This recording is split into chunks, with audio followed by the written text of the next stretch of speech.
I gotta say, I feel like I'm at an advantage to have the positive psychology person go before me. I just did 8 minutes of deep breathing. My name is Rae Childs, and I'm going to be talking about the misconceptions of narcissism. It's not that we should be focusing on that it's a selfish thing. It's more that we should get to the origins, that it's a lack of a coherent self. I'm not the only one that's interested in narcissism. There are over 57 million hits. There are over 10 million hits for narcissistic trauma. There are hundreds of groups online where people come together and talk about it. They have their experiences and they give advice. How do I get out of it? How do I not get out of it because I'm addicted to this? It's a major issue right now. This is over time from 2004 to present day. The blue line here is narcissism, so you can see a sharp uptake in the present day. Incidentally, this graph came with the red line, which is the word millennial. So maybe that's why, that's for another day. Maybe that's why it's in such high demand right now, because millennials are, as we just heard from the laughter, often called narcissists, and they have high narcissistic traits. Also, it's because our current president is now, it's in the media that he may or may not have narcissistic personality disorder, which we will learn what that means here. So essentially, if you are diagnosed with narcissism, it means you are obsessed with power and fantasy. You go into your head and you develop a character that would have just give you the most amount of attention. You can't just be an average Joe, that's not okay. It has to be somebody who would just get enormous amount of attention, like a king or a queen or a god or a president, or they wouldn't say, like, what do you want to be when you grow up? And you wouldn't say, I want to master the violin. You would say, I want to be famous, because it's about external validation and not like mastering a skill. So this is Mr. Narcissus. My first job in this presentation was to learn how to spell narcissism, by the way. I still don't know if I got it. But this is Narcissus, and contrary to popular belief, he actually was as beautiful as he thought that he was. Everyone in the myth was in love with him, and as we just learned, a narcissist would be someone who believes that everyone's in love with them, but they're actually not.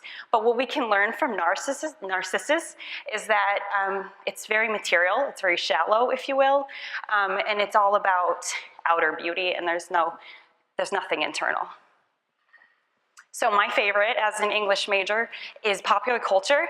I just think that it's amazing that how definitions are really just like a living thing. If anyone is familiar with Urban Dictionary, I use that more than the actual dictionary because it's what people believe and it's what they're writing in real time.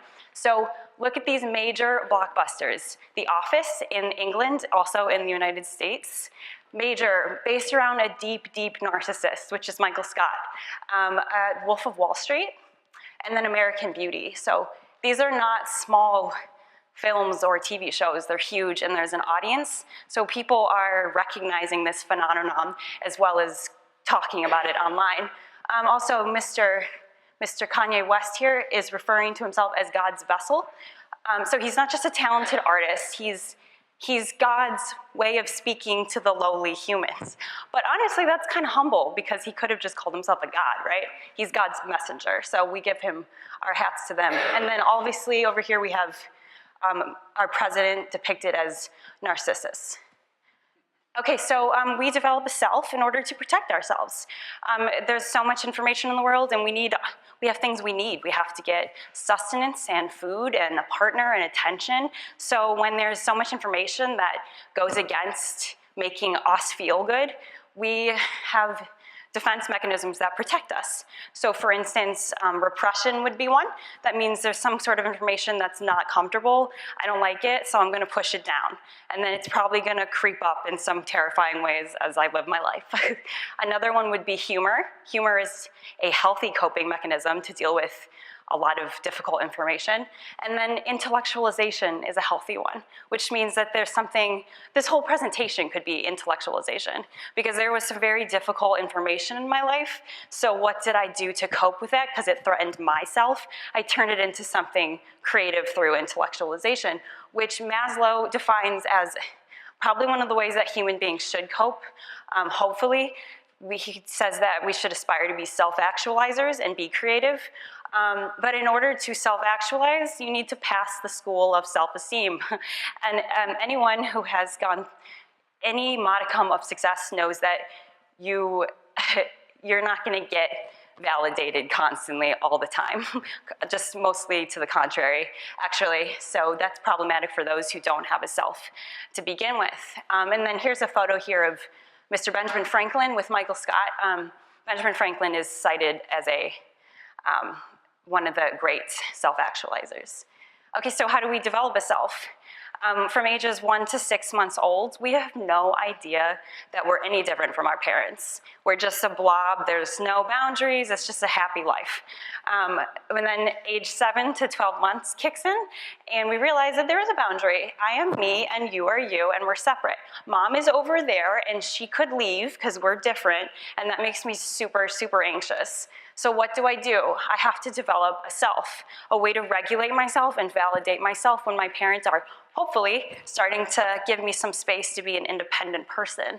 Also, my siblings are cropping up and they want attention, and my classmates know the answer, but I want teachers' smiles and good jobs, so what do? An example of a way to regulate yourself would be to hopefully take the foundation that your parents gave you of that you're actually a good person, and go home and say, wow, like, I just didn't do a good job at the Grad Ben talks, but I'm still an okay person, and tomorrow's a new day. While an unhealthy way would be to say, everyone is so stupid, they did not see my genius, so everyone else is the problem. That would be a way that a narcissist would take any threat to their fantasy. So why does this happen? Okay, there's 3 schools of thoughts here. Compulsively indulgent parenting, because the child doesn't ever have the need to develop a sense of self because mom is there to supplement it the whole way through. They don't have this like struggle of I'm an okay person on my own. Also, to the other end of the spectrum, that would be uninvolved parenting. So the parents never validate the child, or they do in random intervals, which is probably worse. So the child has to like wonder and fear if they're gonna get what they need.